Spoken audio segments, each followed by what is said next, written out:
Assalamualaikum warahmatullahi wabarakatuh. Hari ini saya akan membahas mengenai Buya Hamka.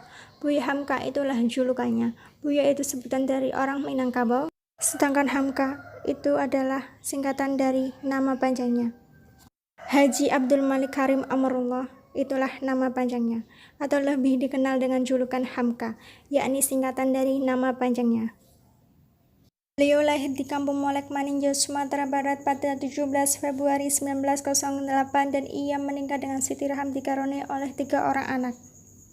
6 tahun kemudian istrinya meninggal dan ia menikah kembali dengan Siti Khadijah dan dikaruniai oleh 5 orang anak. Beliau memiliki 8 orang anak dari istri pertama dan istri keduanya. Beliau adalah aktivis politikus tanpa dendam modernis yang serius bertasawuf. Selain aktivis politik, ia juga seorang sastrawan yang memiliki 84 judul, diantaranya yaitu Di Bawah Lindungan Ka'bah. Dan itu beliau juga seorang pengajar dan beliau juga sekaligus sebagai ulama. Hamka juga aktif dalam gerakan Islam melalui organisasi Muhammadiyah. Pemikiran Hamka tentang pendidikan, menurut Hamka, bukan hanya untuk membantu manusia memperoleh penghidupan yang layak, melainkan lebih dari itu. Dengan ilmu, manusia akan mampu mengenal Tuhannya, memperhalus akhlaknya, dan senantiasa berusaha mencari keridhaan Allah SWT. Pengertian dan tujuan pendidikan. Hamka membedakan makna pendidikan dan pengajaran. Menurut beliau, bahagia di dunia dan di akhirat itu adalah tujuan dari pendidikan. Haji Abdul Malik Karim Amrullah.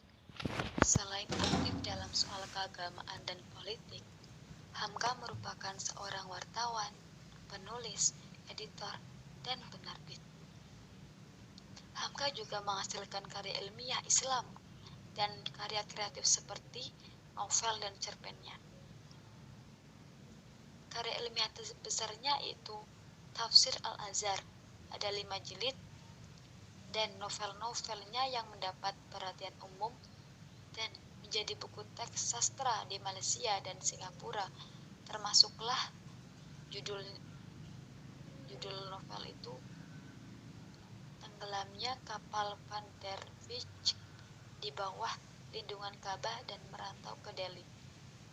Hamka pernah menerima beberapa anugerah pada peringkat nasional dan antar bangsa seperti Anugerah Kehormatan Dr. Honoris Causa Universitas Al-Azhar pada tahun 1958.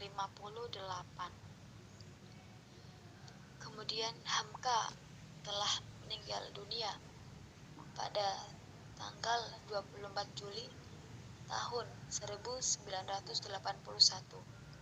Namun jasa dan pengaruhnya masih terasa sehingga kini dalam memartabatkan agama Islam. Ia bukan saja diterima sebagai seorang tokoh ulama dan sastrawan di negara kelahirannya, melainkan jasanya di seluruh alam Nusantara, termasuk Malaysia, Singapura. Beliau sangat dihargai sekali. Selanjutnya yaitu maksud dan tujuan pendidikan tauhid menurut Hamka. Yang pertama yaitu untuk membentuk watak manusia yang lahir di dunia ini supaya menjadi orang yang berguna bagi masyarakatnya, supaya dia tahu mana yang baik dan mana yang buruk.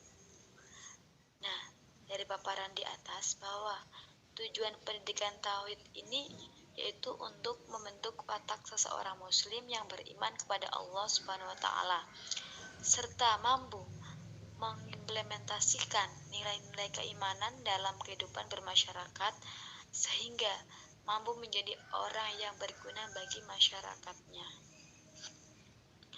Kemudian untuk materi menurut Hamka meliputi iman kepada Allah, iman kepada malaikat, iman kepada kitab, iman kepada Rasul, iman kepada hari akhir, dan iman kepada qada dan qadar. Kemudian ajaran tauhid yang diajarkan oleh Hamka yaitu peserta didik harus mengenal sifat-sifat Tuhan. Mengenai sifat-sifat Tuhan, Hamka dengan tegas beliau mengatakan bahwa sifat-sifat tidaklah sama dengan sifat manusia. Misalnya dalam hal Allah melihat, Allah mendengar, dan sebagainya. Maka pendengaran dan penglihatan manusia itu tidak sama dengan penglihatan dan pendengaran Allah, karena Allah itu berbeda dengan makhluknya. Salah satu metode yang diajarkan dalam Al-Quran menurut Hamka ialah metode hikmah atau terhadap orang yang belum tahu, dan ada pula dengan metode mauizah, yaitu terhadap orang yang telah tahu tetapi lalai. Selain itu, ada juga metode mujadalah, artinya bertukar pikiran terhadap orang yang menyangka bahwa pendiriannya benar, padahal salah. Kemudian metode yang lain menurut Hamka ialah metode amar ma'ruf nahi mungkar. Nah, jadi pada metode ini kita menyuruh seorang siswa untuk berbuat baik dan mencegah perbuatan jahat serta tulus hati pula dalam memperjuangkannya. Akan tertariklah manusia ke dalam kebenaran dan sentosalah pergaulan hidup. Untuk metode selanjutnya yaitu metode observasi. Hamka memberikan penjelasan dan pemahaman tauhid kepada anak. Untuk mengenal Tuhan, diikhtiarkan dan diusahakan menurut keyakinan dan kesanggupan masing-masing.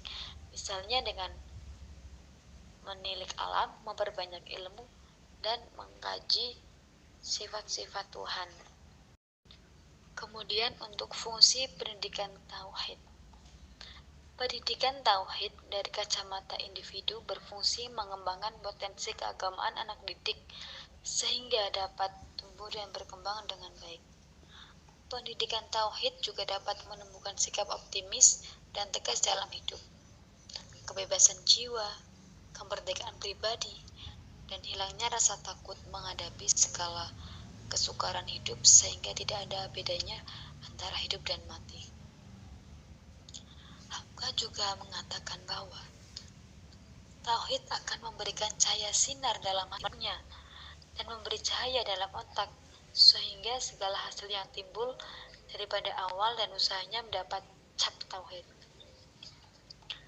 Kalau dilihat dari kacamata masyarakat, pendidikan tauhid atau sistem pendidikan tauhid yaitu yang bersumberkan pada tauhid akan menciptakan kondisi masyarakat yang dinamis, progresif, dan utuh, dan dari itu bisa terjalin suatu ikatan yang harmonis baik vertikal maupun horizontal di dunia dan di akhirat.